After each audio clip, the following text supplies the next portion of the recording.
Defaid Smotiog o'r Iseldiroedd, Bencampwriaeth Laura a Dafydd. Nawr te, chi'n gwybod beth yw'r cwestiwn yn mynd i fod? Lle mae'r beirniad am fynd?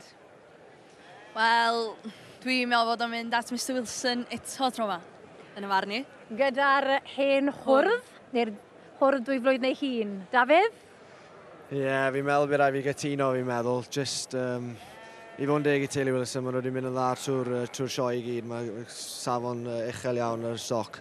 Dros y 4 blynedd ddiwethaf, teulu Jacksons o'r Alban sydd wedi ennill gystadleuaeth hon yn amlwg yn methu cystadlu eleni, a ni'n mynd i gael wyneb newydd i'r rhestr, yndyn ni?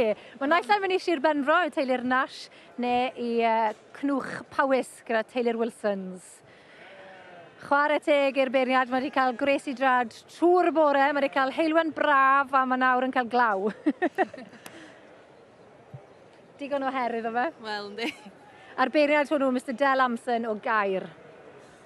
Mae smart hefyd, yn dwi? Mae nhw'n ddim, mae wedi cael blodyn bach o... Ydy? Come yn mynd e? Ni'n iawn. Ni'n iawn. Ddau o chi'n gywir. Ie, teulu'r Wilsons, fferm Cnwch Powys yn curo'r gystadleuaeth. Llongyfarchiadau mowr iawn iddyn nhw.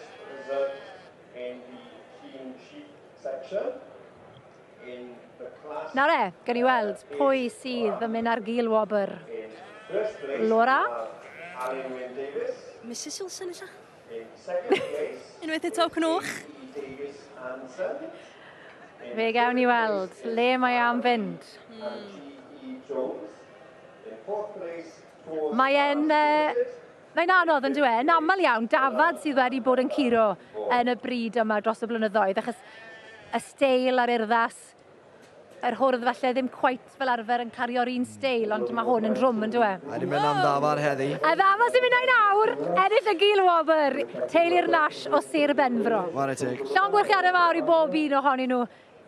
Teulu y Nash Sir Benfro yn ennill y gil wobr, a wedyn y Bencampwriaeth Defaid Smotiog o'r Iseldiroedd yw teulu'r Wilsons Cnwch o Bowys.